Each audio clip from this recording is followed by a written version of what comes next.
ECDO theory. There are a number of unresolved issues still in it, but I'm hoping that we outlay here, those things that we have resolved. I'm Roger Cunningham. I'm the ethical skeptic. I'm known online as the ethical skeptic. Ethical skepticism is see if I get my thoughts on this to flow freely. It's more in the vein of like the American Practical Navigator by Nathaniel Bowditch, or The Creative Architect in that trade literature. I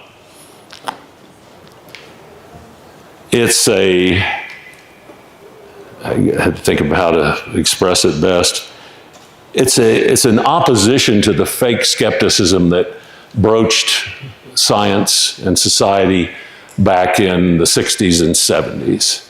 That Michael Shermer, Stephen Novella, even Carl Sagan, the amazing Randy, that type of skepticism that encroached on academia and society back in the 60s and 70s, the way I view that is more of methodical cynicism.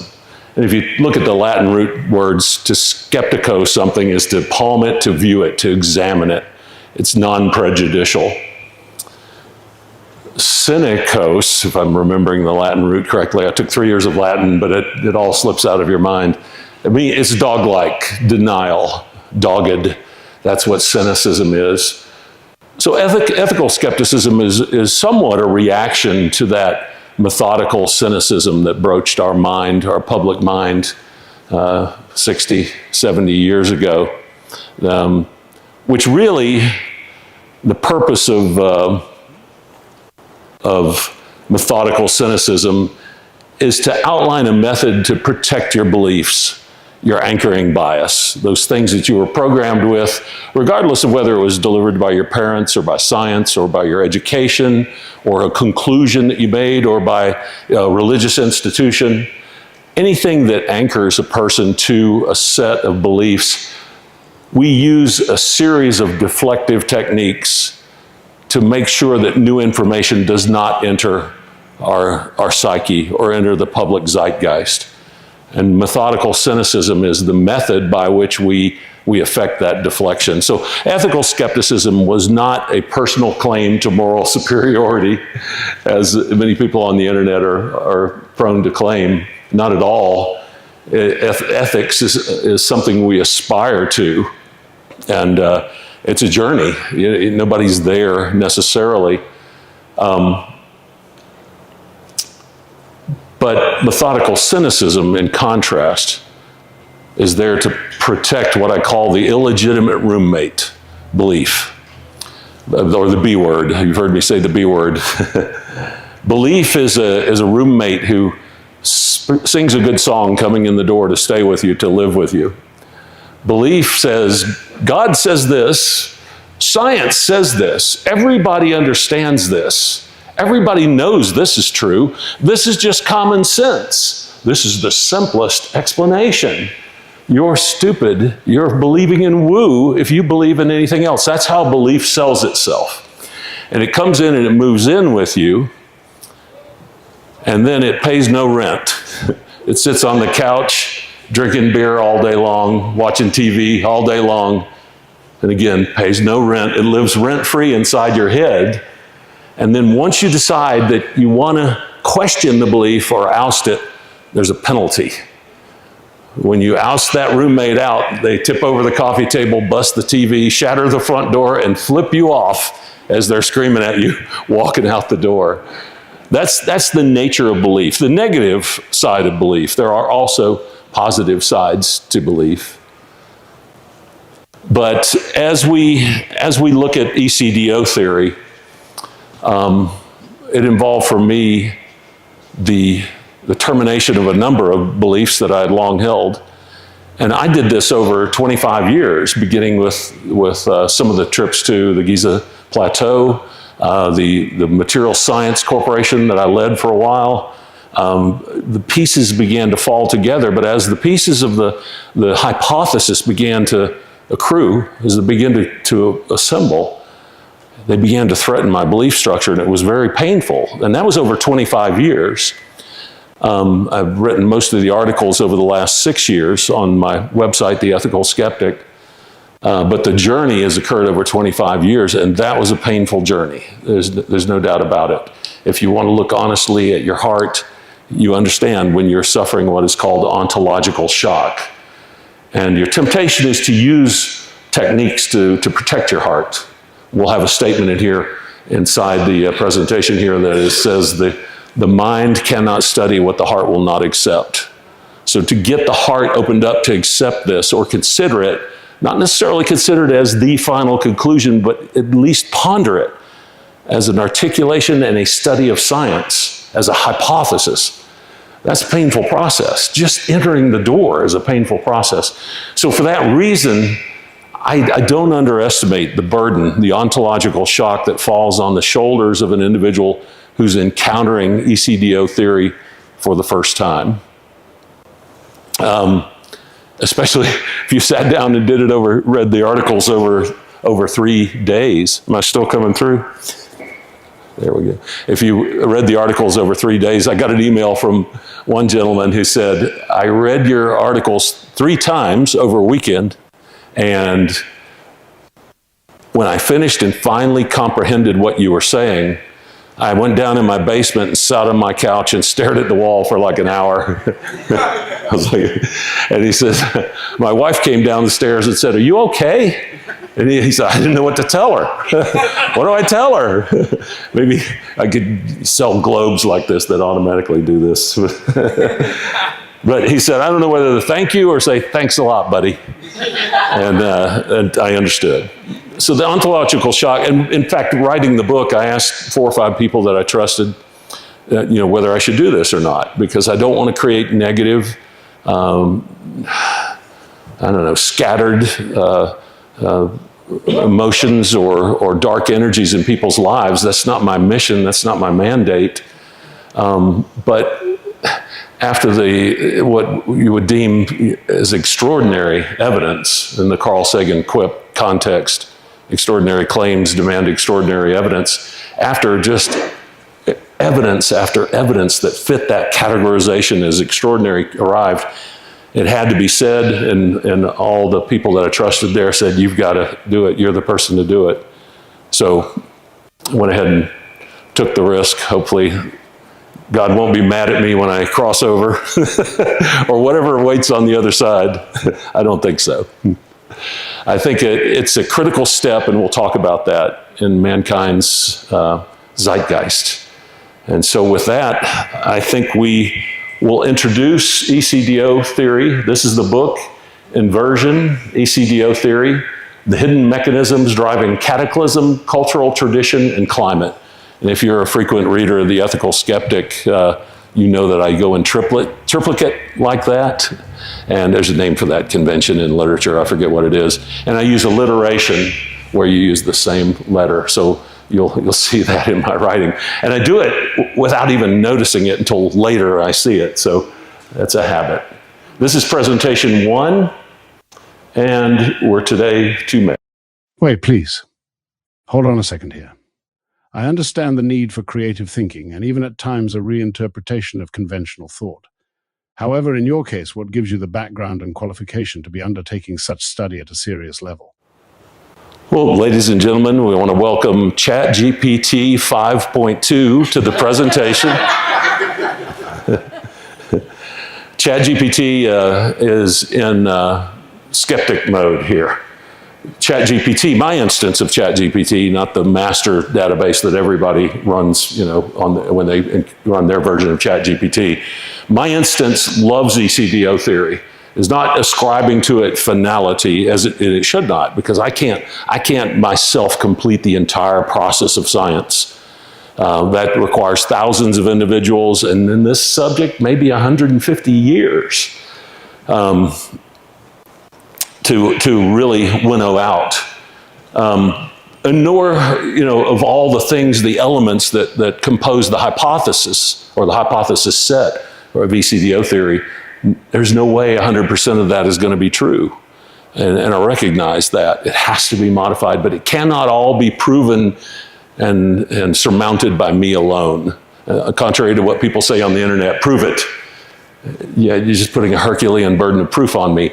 My job is to introduce the hypothesis set, the theory, into the scientific discourse, get it past the point where it's no longer ridiculed and where it is seriously considered and can then be addressed by inductive and deductive study. So we know, you know who I am, ChatGPT, and you know we're at an audience here situation. What do we call you? Well, Roger, you can call me Chaz then. Chaz. That's my name for ChatGPT. So we want to take a look at this ECDO theory now that we sort of laid the groundwork of how it was formulated, or the environment from which I formulated it. We're going to go through what is ECDO theory, go through the principle of diminishing scientific returns. We're going to define the problem. What we're doing in those two sections of the presentation is we're asking the question, why didn't science see this? This is going to be rather extraordinary and obvious evidence that a layman like me can find this. Why didn't science see this already? Or did they see it and hide it? Or did we know it in a former manifestation of mankind and somehow we lost it, or it was buried intentionally? And then we'll go into the book itself. We begin with section 3, then go section 2, section 1. If you look at it, the website is more of a diary.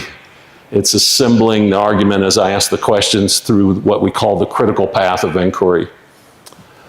The book presents section 1, 2, and 3 because it's building the hypothesis in the structure and introduction pathway that science demands, hopefully. There are 7 elements of hypothesis that distinguish neat ideas and constructs from actual true hypotheses.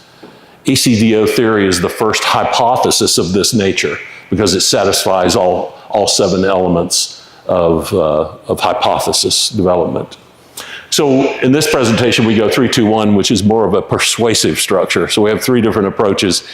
Everything that's in the book is on the website as well, 100%, actually a little bit more when it comes down to the actual nature of climate change and how it's enacted or impacted by core mantle decoupling.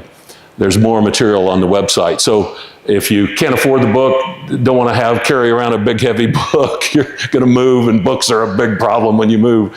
It's all the material is on the website at The Ethical Skeptic as well, so you don't have to buy the book necessarily. And then presentation 2, we'll talk about, they're a lot more detailed there, a little, not more tedious, just more involved, requires more explanation. A graphic is worth 1,000 words, but sometimes the 1,000 words also gets burdensome. So we'll look at that in presentation 2. Yes, but you touch on so many topics and subjects here, I find it difficult to imagine that you have experience in all these matters. Say, for instance, do you have experience in engineering and construction of large buildings? Well, the answer is yes. I was managing partner of one of the top three firms that did engineering, planning, and construction, but I did the strategy as well. I would typically enter 12 months before the client ever broke ground on a building, and I would leave 6 months after the client was happy, hopefully happy. It's hard to please a client to where they're, quote, happy. But I got involved. I would write the specifications. I would go to the community and the state and say, hey, here is what if I'm going to move this business into your state, here's what's going to happen for your people. And I remember moving REI Sporting Goods into Pennsylvania and going to the state and asking for tier 1, 2, and 3 incentives and saying, here's what's going to happen to the community. Here's the net impact to your unemployment rate. Here's what's going to happen to the trash haulers. Here are the ESAL load ratings that are going to impact your highways, equivalent single axle load ratings. And then the first day we opened up that building for employment, 500 people were in line. I walked up to the building and I was shocked. It just choked up because of the community impact. That's the point at which I would begin. But then I would issue the specifications for the structure of the building, the interior of the building. I would develop the CAD drawings, issue the specifications to the vendors, get the responses back, evaluate their responses, work with the engineers as they develop the shop drawings, work with the field modification drawings, work with the superintendent, work with the construction people. I'd be out there at 7 in the morning with a laser screed, or out there with them while they inspected the bolts and the welds or x-rayed the welds. I looked at the FL and the FF ratings of level structures like we incorporated, or like the builders incorporated into the Khufu and Khafre pyramids. I did all that, and even when the engineers left, I was still there evaluating, walking through with the permitting officials, and walking through with the electricians for the final inspection and sign off. So the answer is a long-winded yes. Over 150 buildings of 100,000 square feet in size and larger, including one building that was 4.4 million square feet, which is far more complex than the Giza Pyramid. And so the answer is yes. I'm an expert in construction. Okay then. What about work methods involving the stacking of cinder block masonry unit structures or large components, similar to what are used in the monuments we are considering here? Absolutely. I come from the Drucker School of Management. It's taught at the Georgia Institute of Technology, my alma mater. And what we use is an intense focus on work methods. You know, when you cost out a building, if you look at a 40-foot beam, you know, typical interval is anywhere from 40 to 50 feet for a truss member or a beam, or not a beam, but a cross member. You can price one of those. It's a standard steel, a commodity on the market. But what's an unknown is the labor content that goes into any particular design or situation. You have a non-standard design. Are you built on a hillside? We built some buildings in Turkey that cost more in labor than materials by far because of the uneven terrain around Istanbul. And so developing work methods, easily over 200 projects, thousands of what are called rate derivation sheets that certify the work method, certify the standard by which it should operate, given a little bit of degrees of freedom, you know, in case people get delayed or there's project fatigue.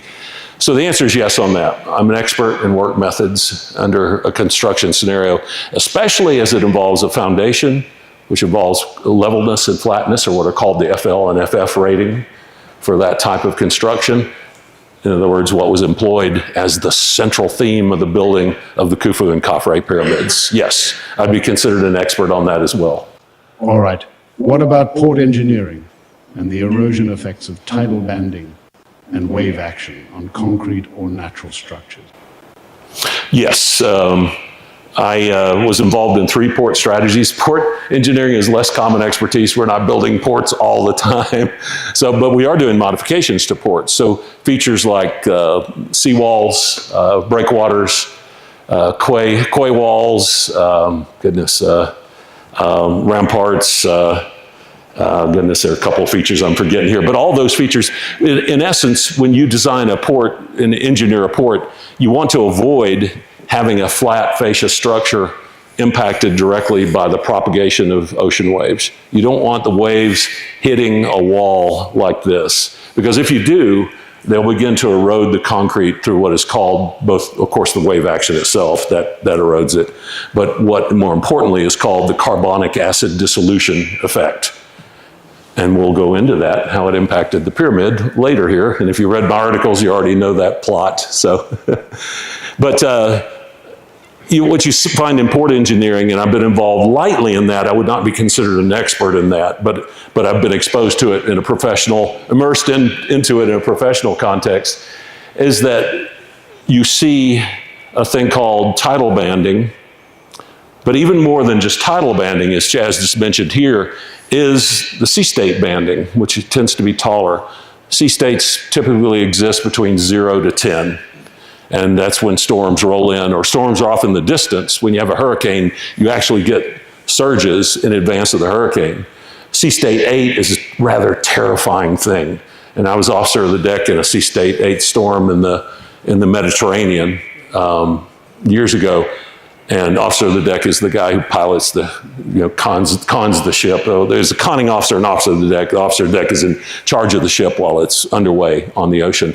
Sea State 8, all the other officers were sick and throwing up. You get sick and everybody's throwing up.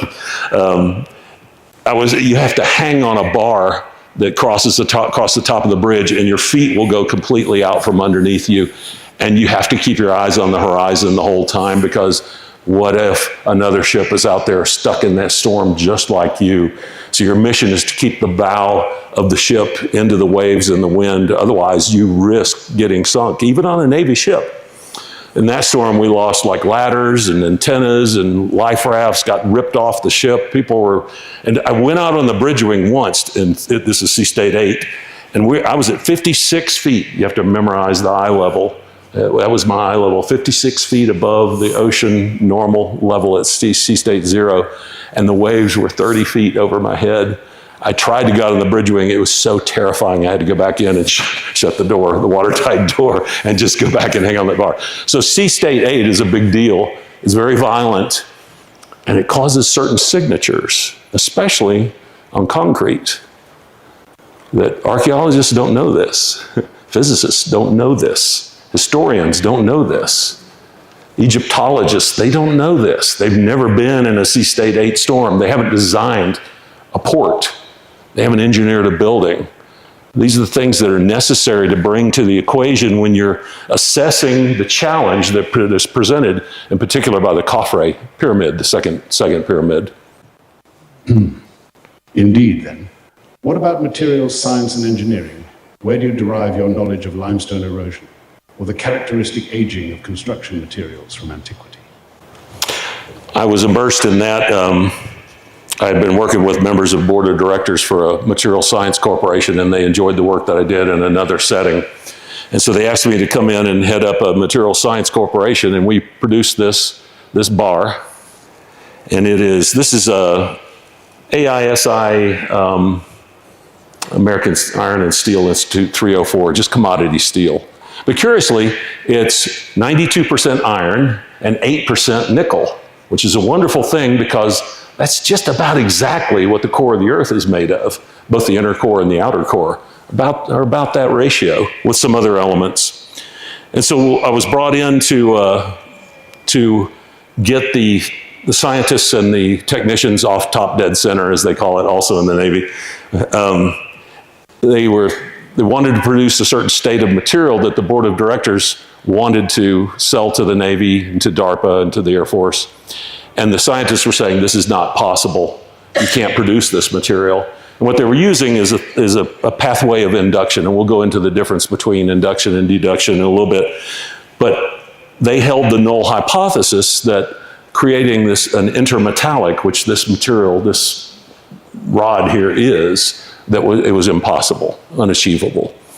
And so when I came in the first Monday, I said, the null hypothesis is a valuable thing in science, but you don't believe the null hypothesis, because if you believe the null hypothesis, you may be acting like you're doing science, but your belief in the null hypothesis has disqualified you as a actual scientific entity.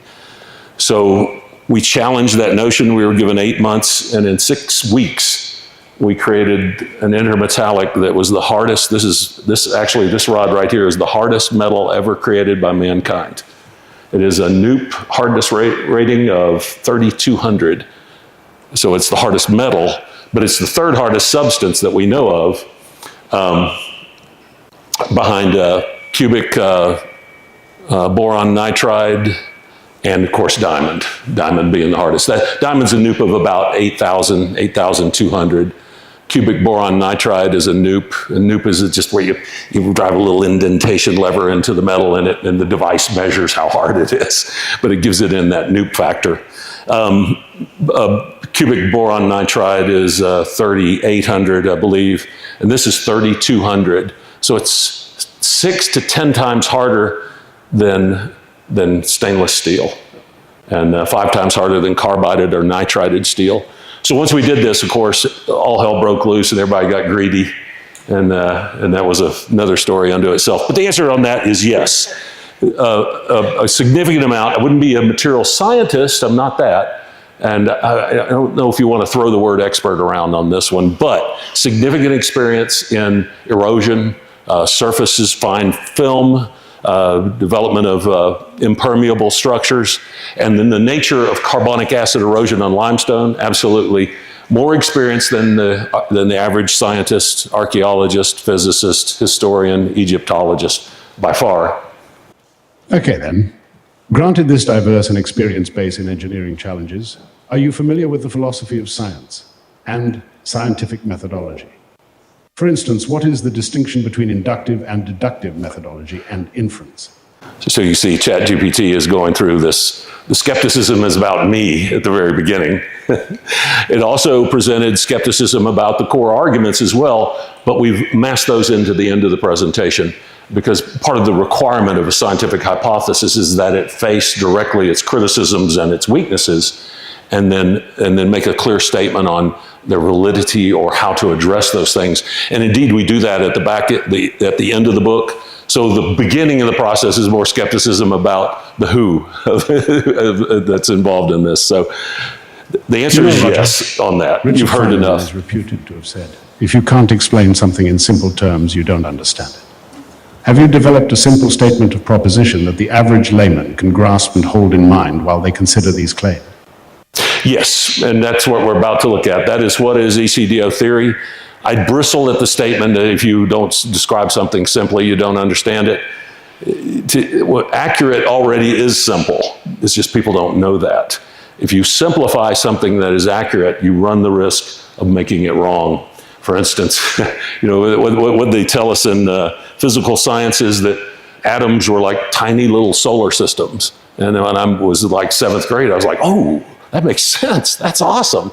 But when we got into quantum theory and getting into sophomore year in college, it was a problem, a significant problem. I had to break that paradigm because it was too simple and too wrong, and it was too portable. It spread around the world much quicker than 2s and 2p shell theory inside atomic or quantum theory. So simple can become a problem. Wittgenstein said that you must first describe it accurately with the correct terminology before you simplify it. And then Einstein said, simplify, but then go no further, because you do risk that, what I call dipping below the Bridgman point, where you simplify the theory to where it is wrong. That's number one. Or you simplify the theory to where it can be easily debunked, but it's a straw man. So the answer on that one, I guess, Chaz, is yes as well. Okay, so presentation one, that's what we're going to be looking at. The simple version of what is ECDO theory. It's a long title, Exothermic Core Mantle Decoupling, Janabekov Oscillation Theory. So I guess before we launch into it, how many here have read the articles, one or more articles on the website? Oh, wow, okay. So we're looking at probably about half, maybe 60% of the audience. I struggled with the name, of course. The name must be detailed enough to capture the true essence of the argument being made, but it can't be so long that nobody could ever remember it. And even this is way too long. Exothermic, what the heck is exothermic? But it's key. You have to understand what this exothermic principle is before you can really understand the theory. Core mantle, that makes it distinguished from crustal displacement or separation.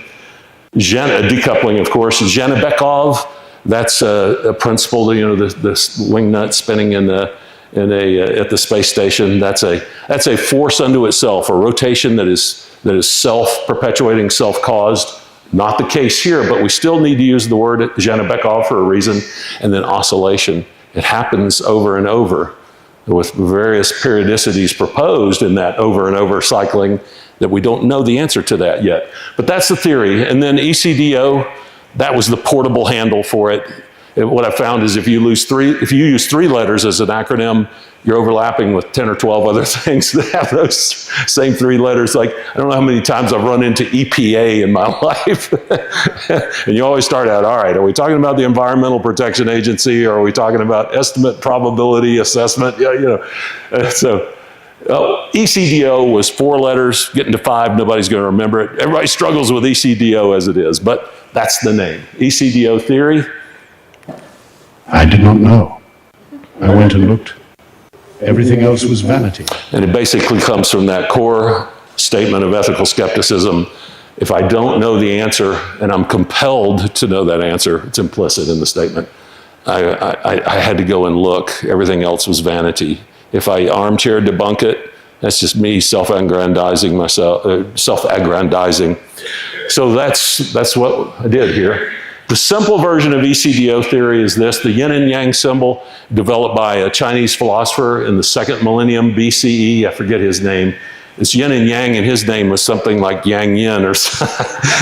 That makes it so hard to remember. Johann or Yohu or something like that. But anyway, state 1 is in the black section of the yin and yang symbol, and there's also the thought will pop into your mind, was this entire argument, this oscillation, the origin of the thought behind the yin and yang symbol to begin with. We don't know the answer to that, but that's a curious notion.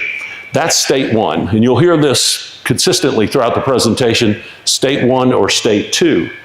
In state 1, the rotational pole of the Earth, the true north pole of the Earth, which you navigate by on ship, is aligned and locked with the geomagnetic pole of the Earth. And they're separated a little bit. Nathaniel Bowditch, an American practical navigator, identified that as variation.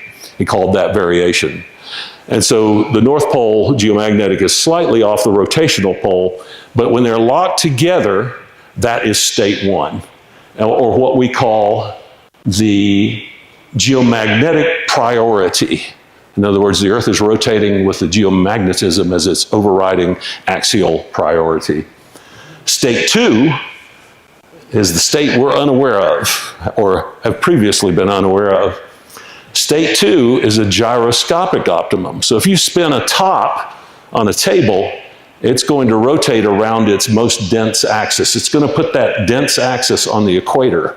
And its most light axis, under the right-hand rule, use the right hand, goes up and down. So that's the spindle itself is pointing up and down. That's called a gyroscopic optimum rotation. What we found, what NASA found in the GRACE assessment of gravity-based moments of Earth's mass, is that Earth is a 3-moment body, 3-moment problem itself. And that's nice to know. But what's astounding in that is that we're not actually rotating as a gyroscope. Those moments are in the wrong place. And we don't have a rationale for that. We just said it's a mystery. ECDO theory says it's not a mystery.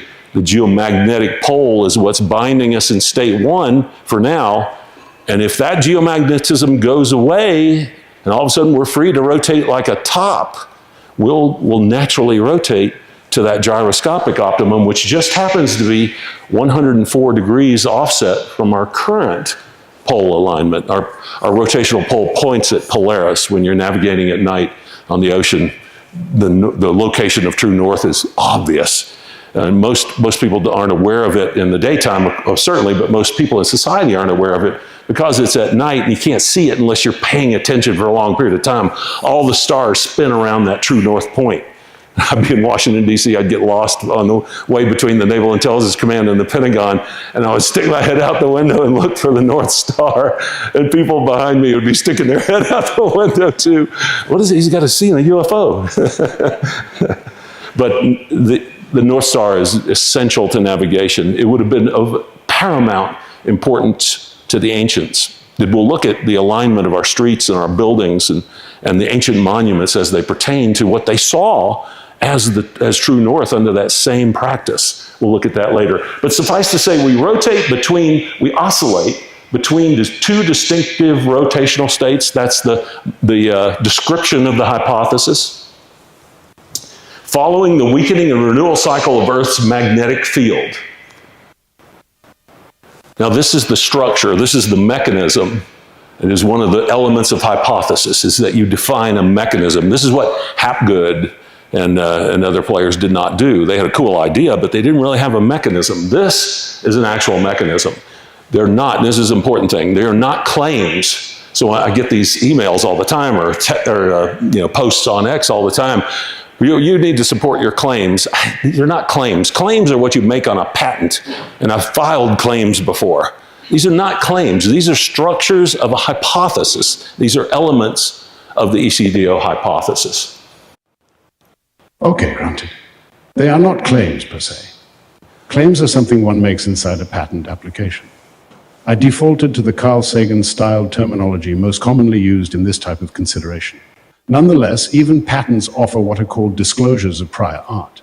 Have you addressed the hypotheses offered by prior authors and cited the level of overlap with their work?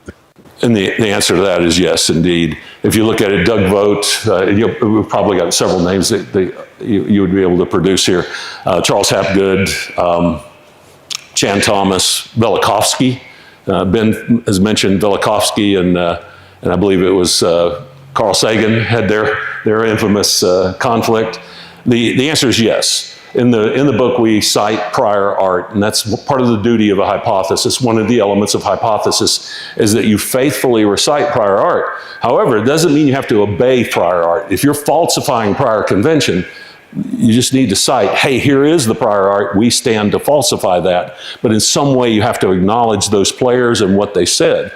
But I take exception to what Chaz just said, calling their work hypotheses. They're not actually hypotheses. As we've said a couple times now, there are 7 elements of hypothesis that are required to qualify a hypothesis. We won't go into them, they just complicate this flow. But basically, ECDO theory satisfies all 7 elements of hypothesis. And I derive these elements from scientific work at Princeton, Stanford. It's a combination of many scientists' work on this, and philosophers, importantly. So the answer is yes, we cite prior art. Our overlap with their hypotheses, their constructs, they're actually constructs, is about 1%. Just because someone says crustal displacement or pole flip does not mean they have identified ECDO theory. They're just using similar words, equivocal terminology, as the philosophers call it. And so that overlap is 1% or less. So this actually is a novel theory in its entirety, even though it looks and may have the feel of previous ideas that prior art authors have issued.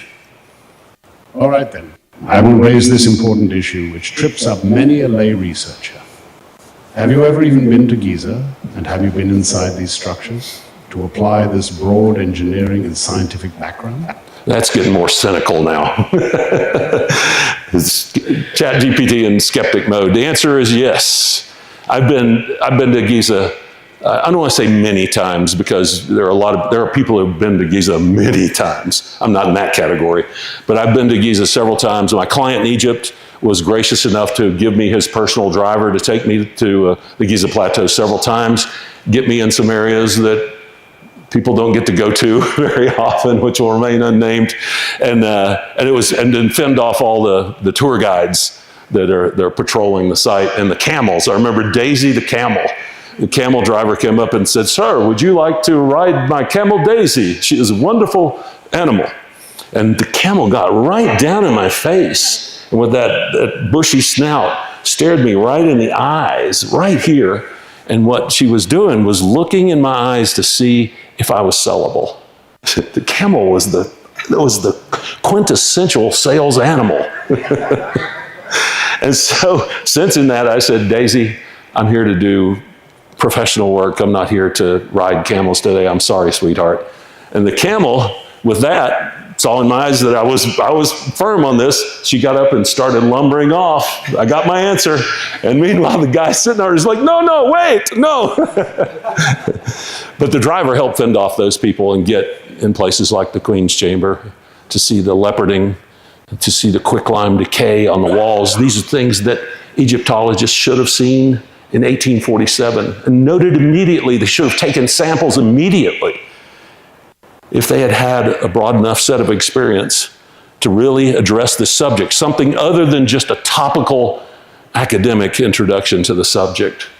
But yes, I've been to Giza several times, so let's put it that way, not many. But you'll notice here, why is Giza important in this?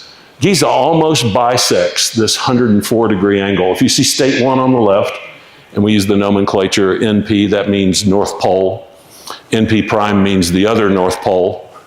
It's fancy terminology. It's helped to speed conversation, but sometimes people see it as exclusionary. It's breaks of the game. I always try and explain that. It's tantalizingly close to bisecting, sitting right in the middle of that 104-degree angle. And curiously, the Giza Plateau sits right on the 31st meridian, the meridian of longitude along which this Janibekov rotation occurs. So it has a central position inside the ECDO mechanics at the very least. Whether that's accidental or not, we don't know, or we'll find out here. But also curiously, the geographic center of the entire Earth, landmass of the Earth, also sits right on that 31st meridian and bisects this 104-degree rotation exactly.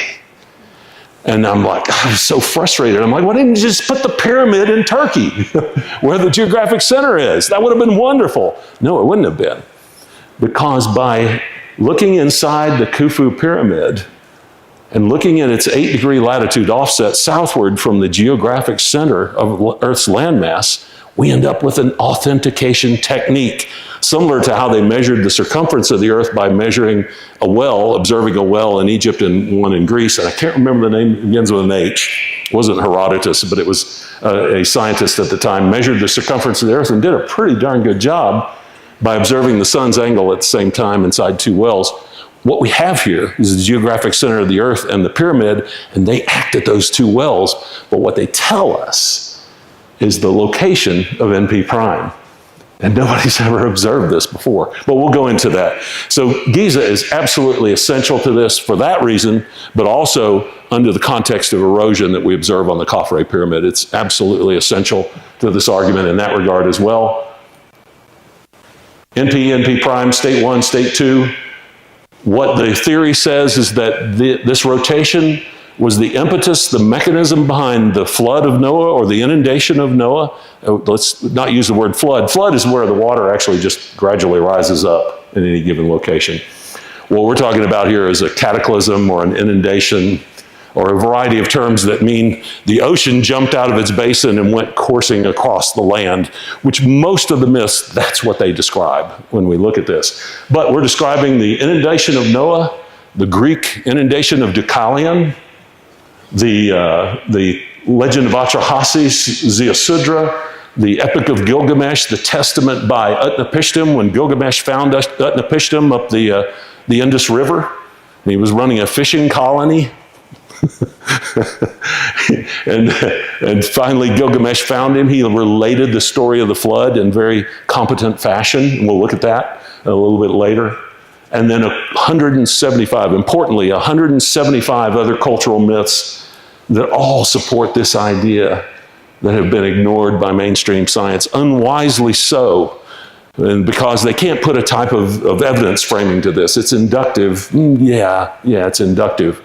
But it's more abductive. Abductive is where you bring multiple avenues of evidence and they all converge on one answer. It's deductive in that it converges on one answer, but it's abductive in that it brings in multiple disciplines. And perhaps that's been the challenge. This requirement to have multiple disciplinary expertise has been the chief obstacle. I was in naval intelligence. I was in operations. I wasn't an analyst.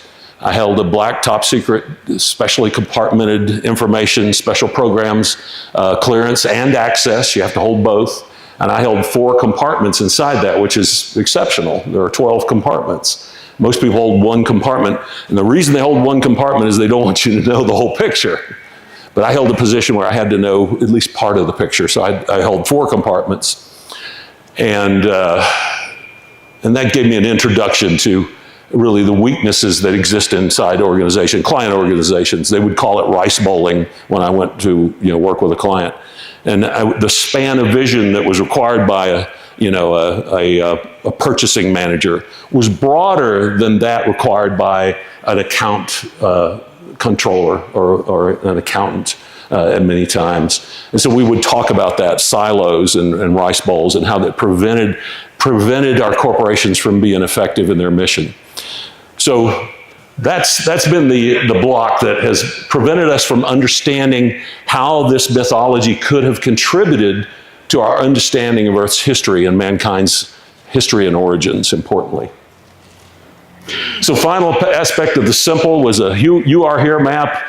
And even in simple form, this looks complex. It is still complex. But this is at the base level. We begin out, Earth's magnetic field weakens.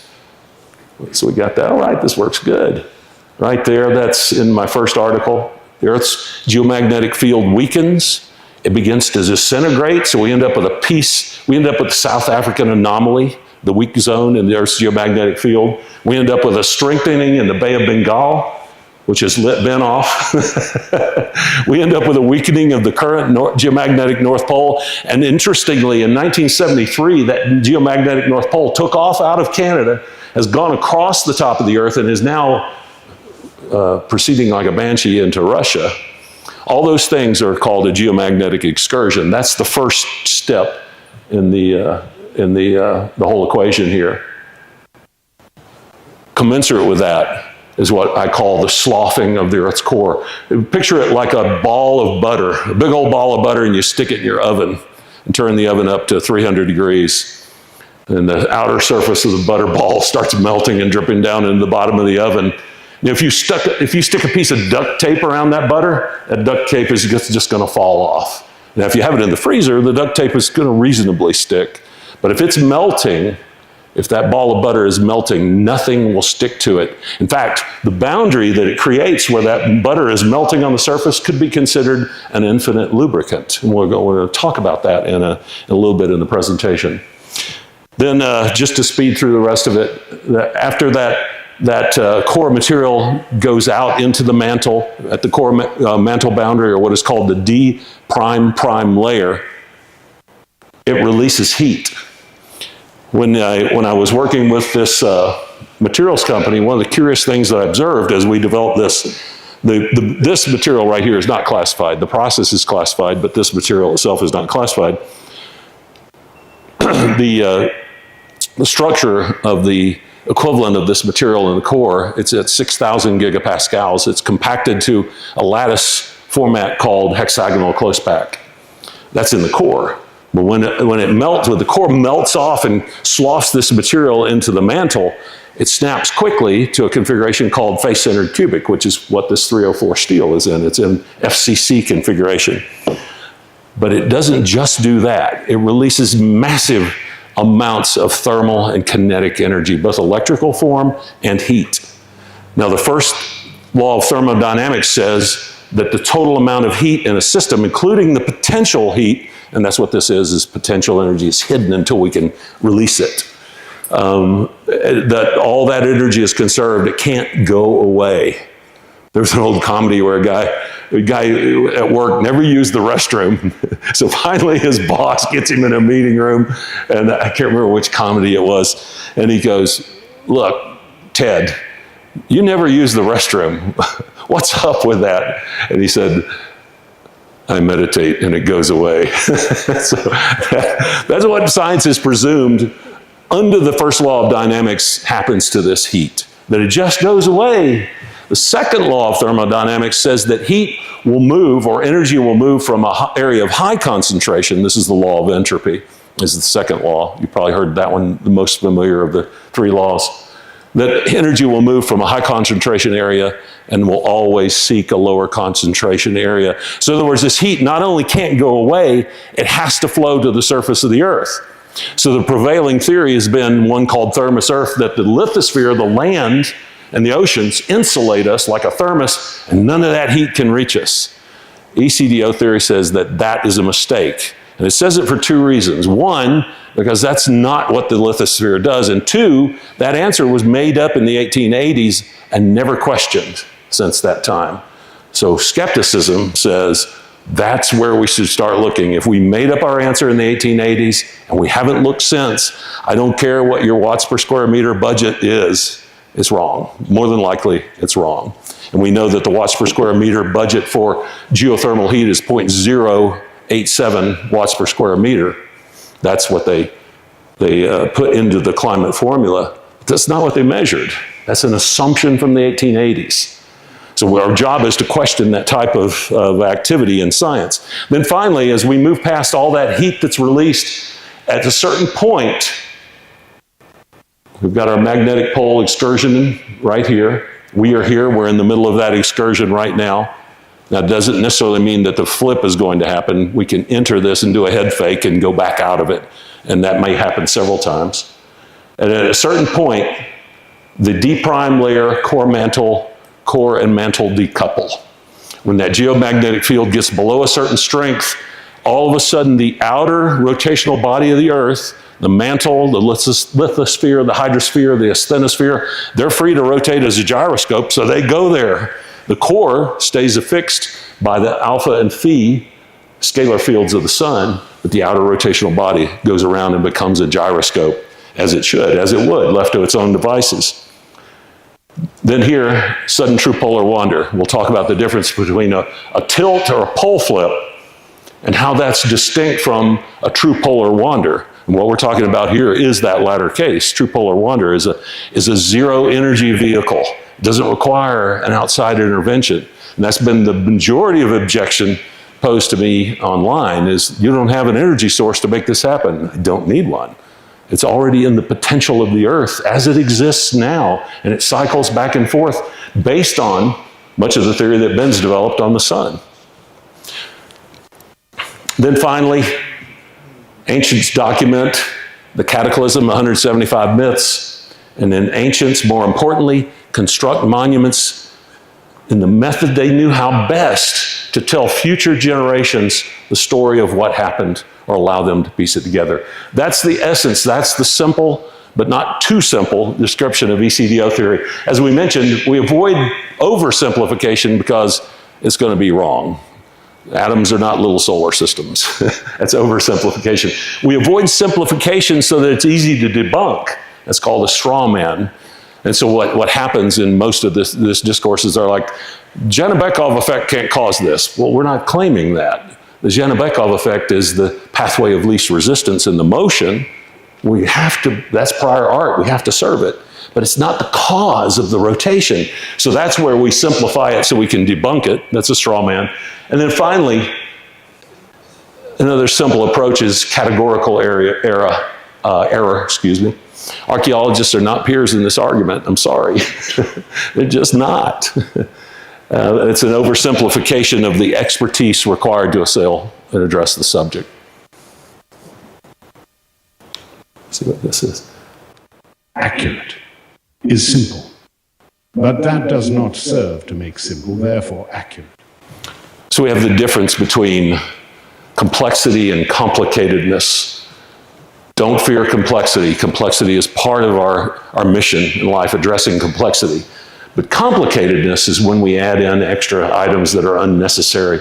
And we know that when in emotional dealings between humans, we overcomplicate things. That's a good use of the term right there. And simple versus complex. Don't be afraid of complexity. Be afraid of simplicity that is sold, that is actually complicatedness, but sold in the most clever of disguises. So be careful with simplicity. It's a noble goal, but it is what's called a semantic truth. It sounds good and may even be applicable in certain circumstances, but it is not what is called a logical truth. That means it applies in every circumstance. It's more akin to a law in that regard. Granted.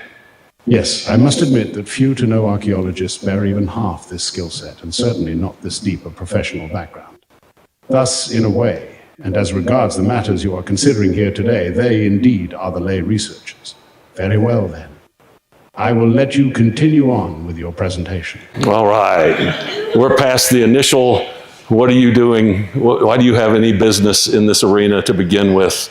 Chaz, or not Chaz, Tess in my case, as we were talking with each other, which is part of skepticism. We're a little overblown here. You don't typically do this, to another individual, but I just let ChatGPT to run, and I put the text into the presentation and then asked it to approve the text. Is this what you would have said? When I compress down, because it gets long-winded like me, it gets long-winded. I wanted to be shorter here, and it approved all those statements. The skepticism challenges against the theory itself, again, that's amassed toward the end of the presentation, so we'll look at that separately.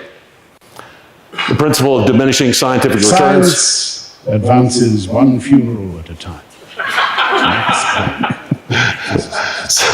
Max Planck described it adeptly, and for this reason I call a paradigm shift a Kuhn-Planck paradigm shift, because Thomas Kuhn did not, in the theory or the nature of scientific revolutions, didn't really grasp this decay process. You know, we live in a professional environment about 35, 45 years at the most. That's a pretty quick turnover of expertise. So really science, there's truth to this, science advances one funeral at a time. ECDO theory is not constructed for the old codgers that rule over science. I don't want to waste my breath and time trying to convince them that this theory merits, you know, address inside the scientific discourse. But when I get emails from sophomores in college, or you know, new college graduates that are thinking about graduate school and which discipline to go into, that's what encourages me.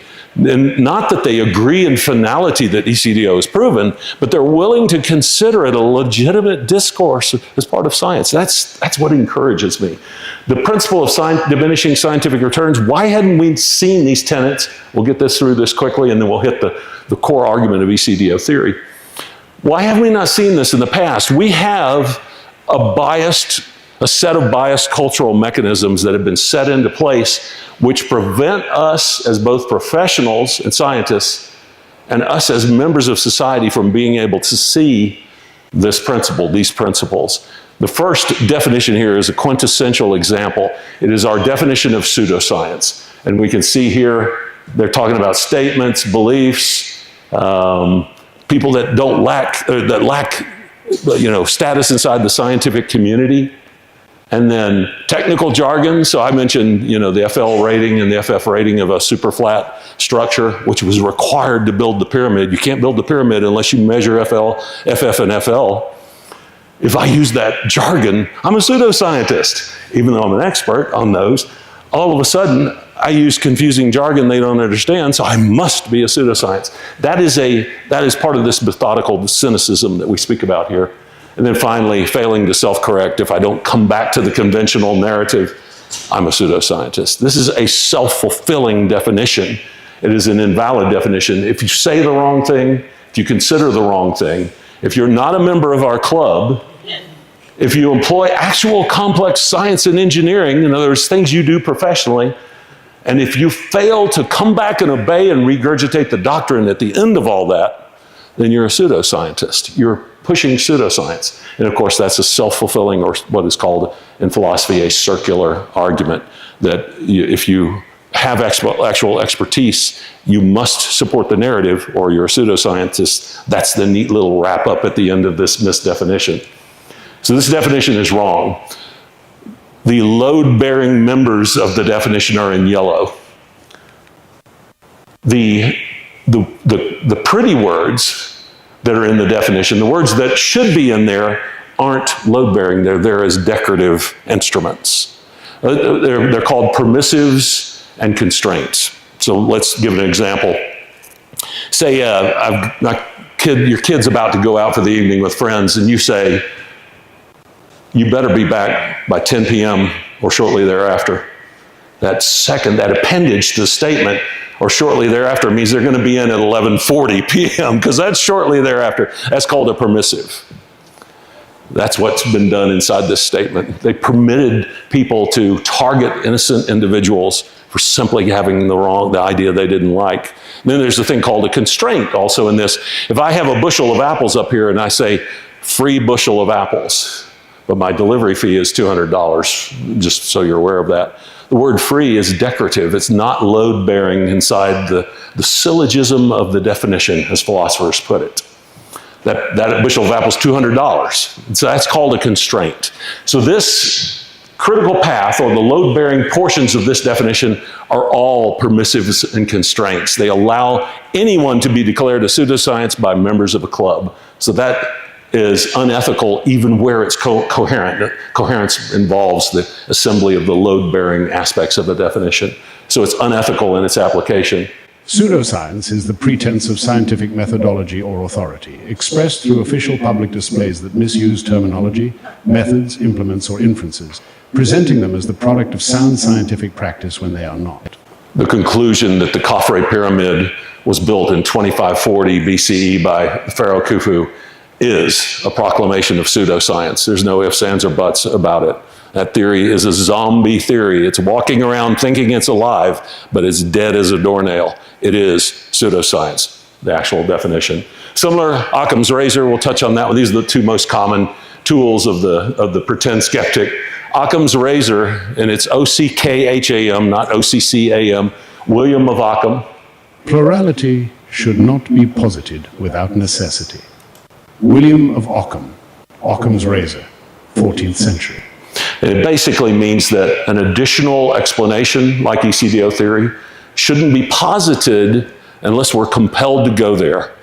And my contention is we have surpassed this threshold. We are now, by this extraordinary evidence, compelled to address ECDO theory as part of the scientific discourse. So once we've passed Occam's razor, it can't be dismissed by skepticism alone. All right, another issue then. Has your theory staked risk in the form of any kind of hypothesis prediction? And have any of those predictions then proved unequivocally true? We'll look later. 35 predictions, 34 of which have come true. The 34th prediction was that ancient monuments should consistently show some type of obsequience, as I call it, to NP prime, the other North Pole. Indeed, that 34th prediction was found in spades. We didn't find that observation first and then go out to invent a theory to fit it, which would be equivalent to like p-hacking. What we did was we went through the disciplines of the centroids, the centers of mass of our LLVP structures in the mantle, and projected, here's where the North Pole should be, and if it sat there for this long, humans should have noted it. So where would we see that? We would see it in the ancient monuments. And so when we went there, that's indeed what we found. We did it the right way. We asked the question, we proposed a risk, and we made an observation which satisfied that risk. That is the process of science. So 35th observation, I'll give you a hint as to what it is right now. We're still working on it. It's not conclusive. But there's a gentleman who's written me, and he has access to what is called the ECDO database. And it's a database of every building and road in civilized human possession inside cities all over the planet. And when he ran an analysis, he went in to debunk ECDO theory. When he ran an analysis, he wrote me an apologetic email and said, all those cities, among those cities above 2,500 feet in elevation globally, they bear an obsequience to NP prime. And of all those cities below 2,500 feet in elevation, they bear obsequience to our current North Pole. Nail in the coffin deductive evidence, just absolutely strong, elegant evidential impact. That has yet to be published in a scientific study later, 2026. It's the 35th prediction, and it's looking very, very good with regard to that. Fair enough. Inside your work, however, have you challenged, or even more importantly, addressed the challenges peers have raised against the theory? Given your earlier categorization of peer, however, I understand that true peers will be few and far between. Yeah, well, the answer to that is yes. We're addressing legitimate challenges. The Earth, the mantle is a fluid, material. That's not a valid objection. The mantle is not fluid across 24 hours. If you jump off a bridge, 250 feet, you can't halfway down go, I'm fine because it's water below me. You're going to impact that water in 4,000ths of a second. For all intents and purposes, that water is a brick wall. It's going to kill you. Same thing applies to the core. The mantle, the viscoelastic mantle is fluid across millions of years, but it's not fluid across 24 hours. In 24 hours, it is a solid object, I guarantee you on that. So the invalid objections, I have to set those aside. But what ChatGPT and Grok have done is help me assimilate the valid objections and categorize them into 7 genres of objection. And for those, yes, at the end of the book, we deal with those at face value and fairly. So the answer to that is yes. The principle of diminishing scientific returns, this is our final quip on this, harping on this. Science begins its process, exactly what we're doing here, begins with deductive, detective work. And then, as it goes along, it has to pay more and more homage to prior art. It has to keep looking in its rearview mirror and say, is what I'm developing and concluding here consistent with what my peers have developed in the past? In fact, my peers are going to look at that and assess it in peer review. So it's like driving a car. You start off, you're driving to the grocery store, and when you first start driving the car, you're glancing in the rearview mirror every 20 seconds or so, and you're focused on the road, and you're doing well. But by the end of that journey, you're staring at the rearview mirror, and every once in a while, checking where you're driving to make sure it's consistent with what you see in the rearview mirror. In other words, you're driving the car by the rearview mirror, and the best outcome of that is fecklessness, ineffectiveness. The worst outcome is derailing in a wreck. So this is just simply a process that says science right now, especially with regard to Egyptology, human origins, ancient civilizations, is driving by its rearview mirror. 4 weeks of interns, using brushes and typology at Göbekli Tepe is not excavation, no matter what Leclerc says. Consistently pushing the Fourth Dynasty narrative of Khufu, but never carbon dating the vehicle or binder and the ochre paint inside the relieving changers. That's pseudoscience. It's driving by the rearview mirror. You already have the answer. You don't need to do study. That's where we call the principle of diminishing scientific returns. Science, and we'll hear the principle here. It is the natural tendency of a syndicate to become more pathological over time. One thing I've learned in strategic consultancy is that syndicates are not there to service the product or the mission that they say they are. They are, but the syndicate is there to protect itself. The mission of the syndicate is the syndicate. That's the first law of the syndicate. The second law of the syndicate is syndicates grow more pathological over time. If you think back to Prohibition, when Prohibition was over, we had all these my ancestors were bootleggers in the mountains of Appalachia. When Prohibition was over, did they go out in the street and dance and say, our job is done, everybody can have alcohol now? No, they didn't. Their payoff networks, the railroad clerks unions, the officials that they had in their pocket, the running infrastructure, the overnight stays, all those were the value, not the booze. The booze wasn't the value. The value was in the syndicate. And the purpose and the mission of the syndicate was to defend the syndicate. And so what did they do? They moved immediately into drugs, and we began to escalate. The syndicate became more pathological over time. Science is no different. Unless we have mechanisms that check that process, science is no different. And what we do is we shroud that activity, this curve that goes upward and asymptotes to the boundary line there, the Kuhn-Planck boundary line. We shroud our activities in virtue. Leclerc saying, we're doing excavations at Göbekli Tepe. And nobody really knows any difference between 4 interns doing brushing and topology from actual excavation. So he gets away with it. It's shrouded in a cloak of virtue. That's one of the key signs that the syndicate has gone to pathological status. Yes, of course. All this is fine and good if you are solving an actual problem.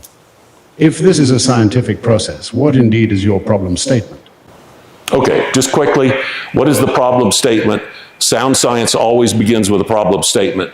It does begin with questions and observations, but it must begin, if it's based on hypothesis and disciplined scientific method, it must begin with a problem definition. So we have a problem definition in that the historical, geological, climactic, archaeological, that multidisciplinary task that we've been handed, that across all those fields, those records contain persistent anomalies. So the question that we raise inside the problem statement is, this convergence suggests the possibility of a common underlying mechanism or process which has precipitated all these disparate observations. And the question then is asked, what physical mechanism, if any, can account for this? That's the problem statement. When I went into the lab and took over the lab that produced this, the scientists there were interested, they were a syndicate, they were interested in getting funding extended as long as they could and making sure that they published as many articles as they could during that funding chain to increase their credential base. That was their goal. The syndicate was there for the syndicate. When I came in on the first Monday, I said, we're going to develop a problem statement and we're going to define achievement metrics, not performance metrics. I don't want to use a whip on people, but I wanted achievement, and that achievement was this product here. And they bristled, but by Thursday, everybody was in line. And that's why we achieved the outcome in the materials lab. Well, let's examine the circumstance from this perspective then. Carl Sagan made the famous assertion that extraordinary claims demand extraordinary evidence. Do you feel that the evidence base you have surveyed provides the level of diligence meriting a disposition of being extraordinary then?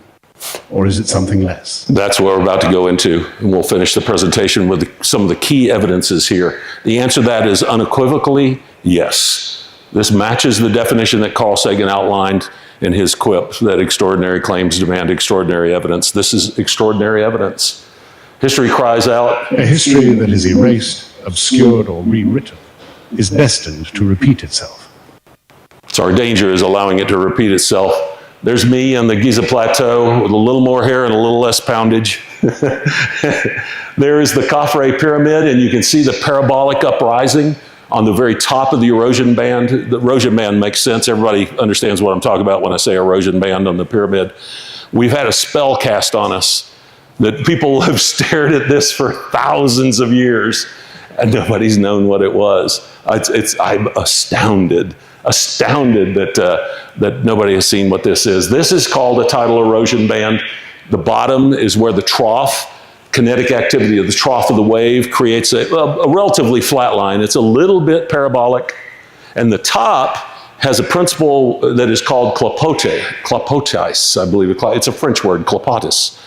And it simply means that when two waves intersect with each other on a 90-degree angle, they tend to rise higher and force the kinetics upward, and that causes that parabolic edge rising at the top of the pyramid. That, coincidentally, by someone who's a navigator, who's designed ports, who's familiar with Sea State 8 and what's entailed there, that coincidentally fits exactly a Sea State 8, which is the typical maximum that you see inside a typical oceanic picture. You rarely get to Sea State 9 and 10.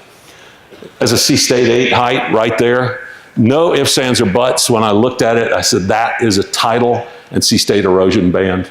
So I hope that makes sense. Below it, you can see the pyramid is a little darker. That's the dissolved Tura limestone. It's called detritus. It's wholly different from the band there where it's white, where all the detritus has been washed away by the kinetic action of the waves. But beneath that, where the water is stable, you can see the receding water lines, and you can see the detritus bands that accumulated on the lower portion of the pyramid. That is the dissolved Tura limestones. They were not removed by the Sultanate.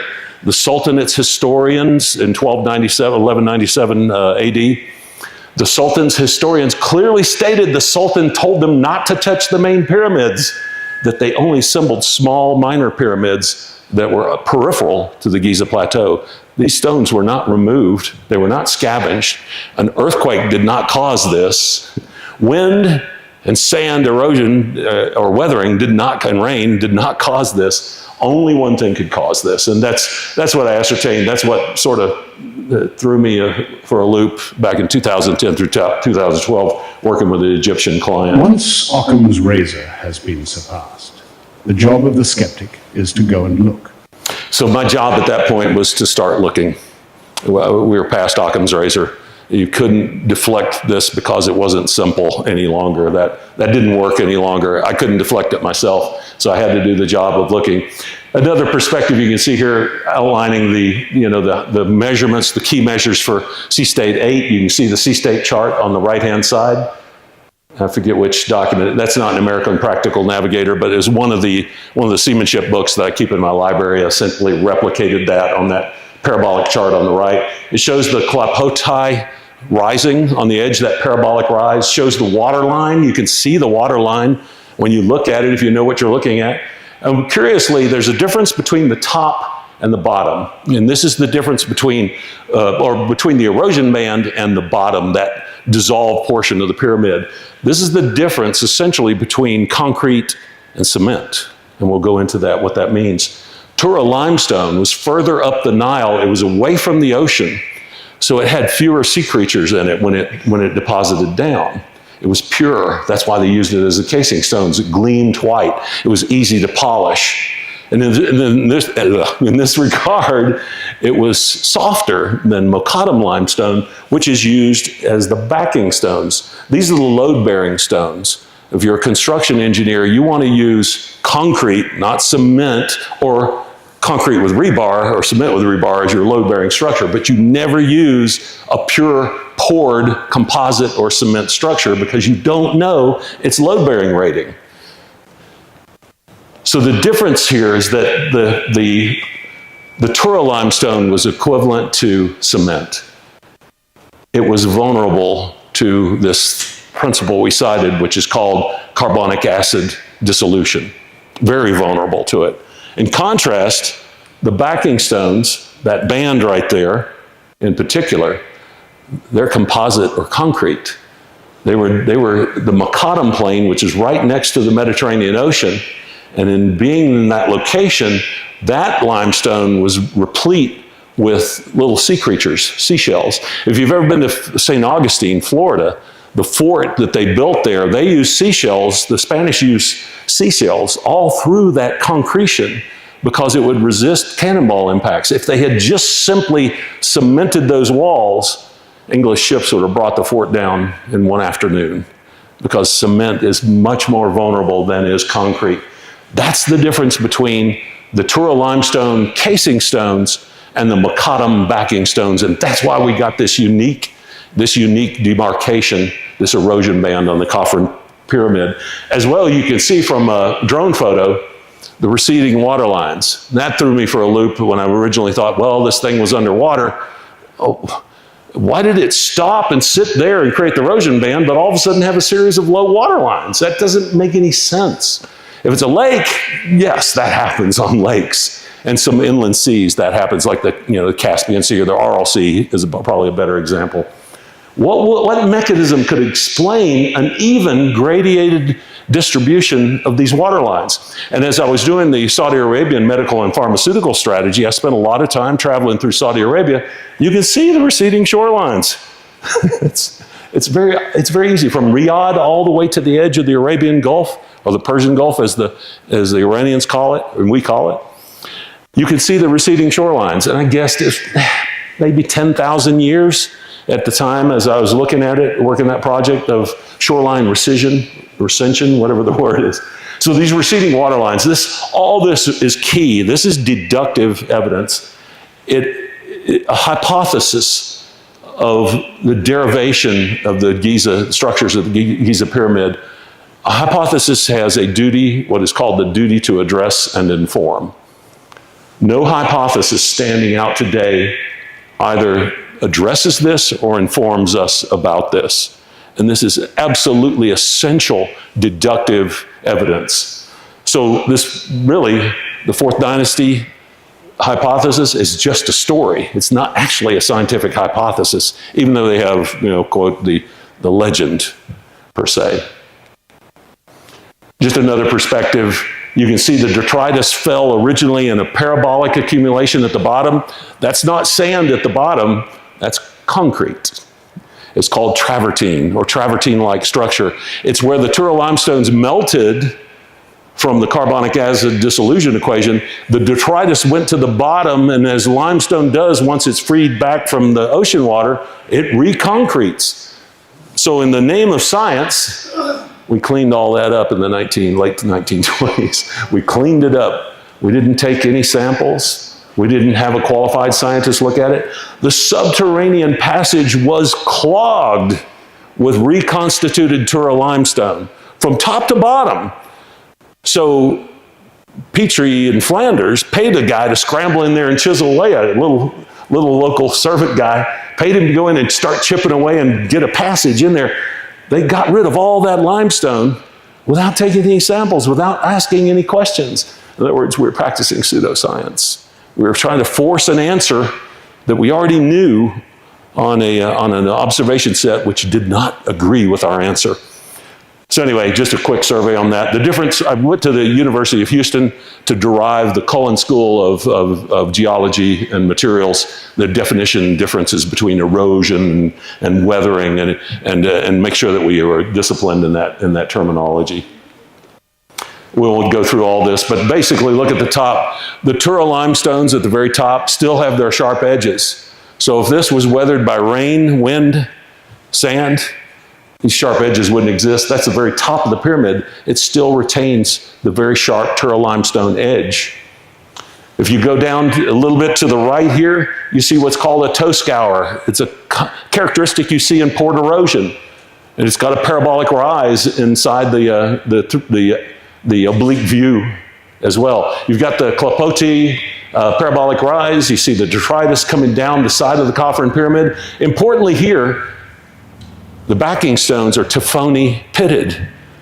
How do backing stones, which are concrete, how do they Tefoni pit in 600 years? They can't. We drove on Skyline Drive. Tony and I drove on Skyline Drive yesterday. Skyline Drive is a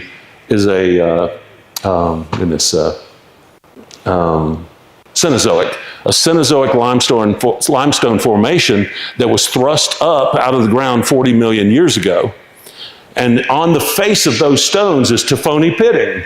That Tefoni pitting is reportedly to have occurred over the last 50,000 years, roughly. So some scientists have gone here and said, well, because of this Tefoni pitting right here, the pyramid must be at least 25,000 years old. Well, in wind and rain context, yeah, they're actually right. But what they discount is that if you submerge it in ocean water that has a high CO2 content and has the carbonic acid effect, this can happen in a matter of 400 years, Tefoni pitting, because limestone doesn't typically survive well when exposed directly to the ocean. It exists under the ocean. So we have that Tefoni pitting, which falsifies the notion that these stones were removed 600 years ago. Absolutely fatal to that hypothesis, yet we don't recognize it because we're defending the syndicate, not the science. And then finally, you see here this reconstitution at the bottom. Look at the shape of that reconstituted Tura limestone. It's not sand dune shaped. It is silt basin shaped. That means it deposited while that area was submerged. It's not shaped like a wind-crafted sand dune. It has got the chaos of a silt bottom of an estuary or a lake or an oceanic body. And that is hardened now. It's now concrete. And those structures are still there. At least they didn't clean those up. But they're still there, but they have not analyzed them. Anyway, these are impossible features. They falsify the archaeological narrative if we only had the discipline, the breadth of discipline and the ethics to look. Similarly, when we look at the Fourth Dynasty narrative here, these Dixon relics, people say, well, probably should introduce this first. People say, well, they've done carbon dating of the mortar inside the pyramid, and it dates to about the time of Khufu. Absolutely false. There are two studies that have been done. There are two studies that have been done. That went fast. The Bowman study and the Lehner study. I went through every single sample in those studies. None of the samples were taken out of the Khufu pyramid. They were taken out of the bakeries, the stone bakeries, not bread bakeries, that exist just to the north of the Khufu pyramid. In other words, it was human activity on the Giza plateau. Then they assumed that the Giza pyramid was associated with that human activity, a very common mistake of science. These Dixon relics right here, the cedar plank, was found at the bottom of the North Queens air shaft by Dixon in, I believe, 1868 or something like that. We've got it in here. That was carbon dated. That actual cedar-like stick was carbon dated. To their credit, I'm amazed they did that. But guess what it showed? It showed up 900 years older than the Fourth Dynasty. So in other words, and this was the work of tomb robbers. This is tomb raiders. They weren't using the stick to build the pyramid. It came with a hook and a sounding ball. You don't use sounding balls to build a pyramid. Use sounding balls to raid a pyramid. Because that's what you do. But we'll look at that in a second. This was part of the hook. You don't use a hook to build a pyramid. You use a hook to pilfer the gold that you think is inside the pyramid. So this was the work of tomb raiders. They were already raiding the pyramid 900 years before it was supposedly even built. This is extraordinary evidence. It's absolutely deductive and definitive, yet we ignore it. Similarly, the cartouches that are painted in Lady Arthurnaut's chamber, that's what these on the right here, these cartouches are made of the same ochre formulation, in the same handwriting, the same age, same consistency, same paintbrush, and more importantly, they're painted around the oblique cross stones. So they say, well, these were painted by the quarry workers, the engineers in the quarry. They're quarry marks telling the pyramid builders where they should put this stone. No, they're not. They're just random hieroglyphs. And importantly, hieroglyphs as they were understood in 1867, by the way. And they were painted around the blocking stones inside each of the chambers, yet some of them were painted upside down. So this is a principle called autoephaben, or that I call autoephaben. It means self-exiting in the German, or self-canceling argument. It means our second claim has falsified our first claim, but we position them so that most people won't notice that. Because if we said it in reverse, it would be obvious. When you paint a cartouche upside down, but you're avoiding with your hand and with the image itself one of the stones that are already in situ, that is a lie. You are lying. You're trying to make it look like those cartouches were painted in another setting, but you, in your little candle you're holding in the dark, you weren't able to step back and assess, ooh, somebody might figure this out.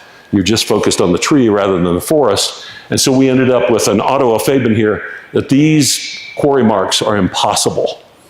They're a forgery. Deductively, they are a forgery. They're a self-canceling argument. Similarly here, the Khufu cartouche that is in, I believe it's the Davidson chamber, relieving chamber. The cartouche is written as if it goes behind a stone. Well, okay, that's good. So they painted it in the quarry and then they brought it in and placed it. Well, there's no marks in the paint. Where are the marks that would happen when you're handling a stone in a chaotic construction environment? Where's the dust accumulation in the vehicle and the binder? And when you look at it, the person who painted this was right-handed. They had to move their hand into a funny angle to get the cartouche to appear that is going behind the oblique stone that's to the right. In other words, a forgery.